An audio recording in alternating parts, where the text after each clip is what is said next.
كابتن نافع سعيد المدرب العام لفريق النصر. اتفضل يا محمد.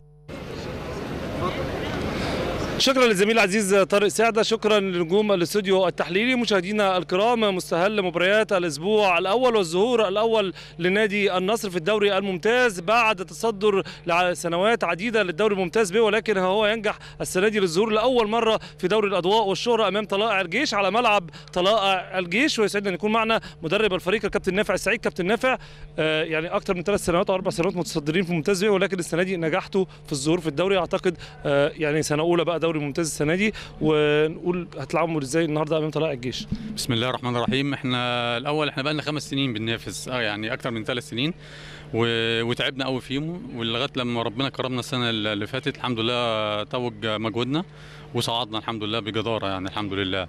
فان شاء الله النهارده سنه اولى زي ما بيقولوا دوري ممتاز، فاحنا ناويين ان احنا نعمل حاجه السنه دي، نبقى زي الحصان الاسود كده ان شاء الله السنه دي، ونبقى ناخد مركز متقدم من اول مباراه ان شاء الله.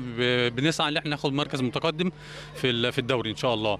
وطبعا احنا بادئين بنلاعب فرقه تقيله زي طلائع الجيش، ليها اسم كبير في الدوري، بقى لها كذا سنه بتلعب وعندها خبرات، وجايبين جهاز فني على اعلى مستوى، ويدعموا السنه دي بلعيبه كبار جدا.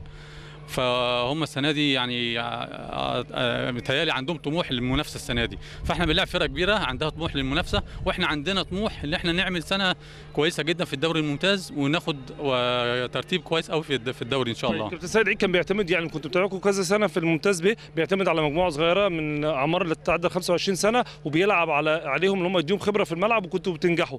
الكلام ده ينفع في الدوري الممتاز ولا هتغيروا السياسه بتاعتكم؟ احنا هنعمل حاجه جديده السنه دي ان شاء الله. احنا ناويين ماشيين على نفس السيستم، جايبين لعيبه جديده جدا، معظمها لعيبه درجه ثانيه، ومعظمها لعيبه عندها 19 بالظبط، ومعظمهم عندهم 19 20 سنه، يعني احنا متوسط اعمارنا ما يتعداش ال 24 سنه. فاللعيبه صغيره، كل واحد عنده طموح انه يلعب في الدوري الممتاز ويتشاف ويروح احسن الانديه ويلعب منتخب مصر، فهو ده اللي احنا بنلعب عليه. طيب. كابتن سيد عيد قال لي هتتعاملوا ازاي النهارده مع خبره مدير فني زي كابتن انور السلامه، ولاعيبه عندها خبرات سواء فتح الله واينو وبس، يعني في مجموعه كبيره، هتتعاملوا معاها ازاي النهارده؟ وقايلين اللعيبه اللي خبرتها قليله ازاي؟ والله احنا طريقه لعبنا ما بتتغيرش، يعني السنه اللي فاتت حتى في الدوري في الممتاز بيه كنا بنلعب بطريقه هجوميه، برضو هنلعب بطريقه هجوميه. احنا مرتده لا، احنا بنلعب بطريقه هجوميه فعلا، لعبنا كله هجوم الحمد لله، وبنسعى ان احنا يعني يبقى في توازن في اللعب الدفاعي مع اللعب الهجومي، وربنا بيكرم يعني ان شاء الله. عندنا طرق لعب كتيره وبنقدر نغير في مجريات الماتش حسب النتيجه وحسب الاداء. اشكرك جدا يا كابتن، وبالتوفيق ان شاء الله في اول ظهور ليكم ان شاء الله، اتمنى ليكم يعني اداء طيب في الدوري الممتاز. ربنا يكرمك كابتن، الله يخليك، وشكرا ليكم لقاء النيل الرياضه. شكرا زميلي طارق. يعني كل نجوم الاستوديو التحليلي مشاهدينا الكرام، احنا هيكون معانا مدرب ايضا فريق نادي طلائع الجيش، ونجم من النجوم اللي تألقوا في الدوري الممتاز لسنوات عديده في عدد من الانديه، كابتن ممدوح عبد الحي. كابتن ممدوح، مدرب بقى لسه جديده برضه، انت تقول سنه اولى تدريب السنه دي، نقول لحضرتك ثاني سنه ليك مع فريق يعني طلائع الجيش، نقول لحضرتك النهارده البدايه ايه والانطلاق ايه، خاصه مع اول مباراه النهارده امام فريق ليه طموح في الدوري زي ما مدربه قال قبل الماتش؟ طبعا بنقول لكم كل سنه وانتم طيبين، ومسي طبعا على الكابتن طارق سعده وكابتن عبد الرحيم محمد وحبيب قلبي الكابتن مدحت عبد الهادي. طبعا كابتن مدحت لا ده انا كنت بخاف منه بصراحه، ما بيهزرش مدحت كنت بخاف منه بصراحه.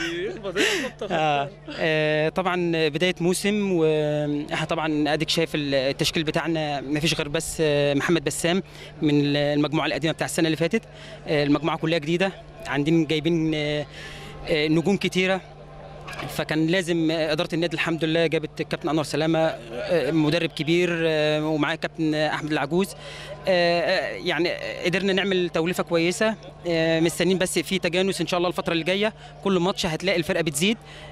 طبعا في بدايه الموسم واول 3 بونت بيبقوا مهمين جدا مع فرقه برضو فرقه النصر لسه صاعده دوري ممتاز السنه دي، فرقه اي نعم مغموره بس جايبه لعيبه كويسه وعارفين ان هي امكانياتها كويسه جدا، فان شاء الله ربنا يكرمنا ان شاء الله وناخد 3 بونت لانهم مهمين جدا جدا جدا في بدايه الموسم. كنت في ماتش المقاولين العرب والداخليه من شويه، المقاولين تفوق بسبب الخبرات الكتيره اللي موجوده عنده، ولكن الداخليه بالشباب في الشوط الثاني حسموا المباراه.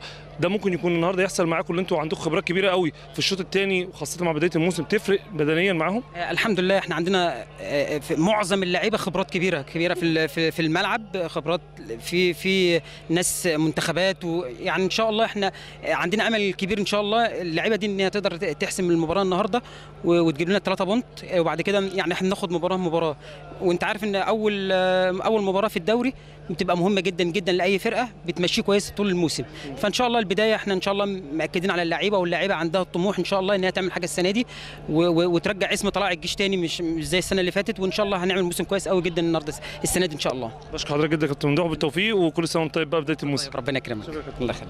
يعني مشاهدينا الكرام، كانت لقاءات ما قبل المباراه، مباريات الاسبوع الاول في الدوري الممتاز المصري هذا الموسم. نتمنى ان شاء الله عوده دوري المجموعه وعوده ان شاء الله الجماهير قريبا، ونشوف مباريات دوري يعني بشكل جيد. بشكركم مشاهدينا الكرام لحسن المتابعه، والان عوده سريعه للتحليل واستاد النيل الزميل العزيز طارق سعده، ونجوم الاستوديو التحليلي كابتن عبد الرحيم محمد وكابتن مدحت عبد الهادي.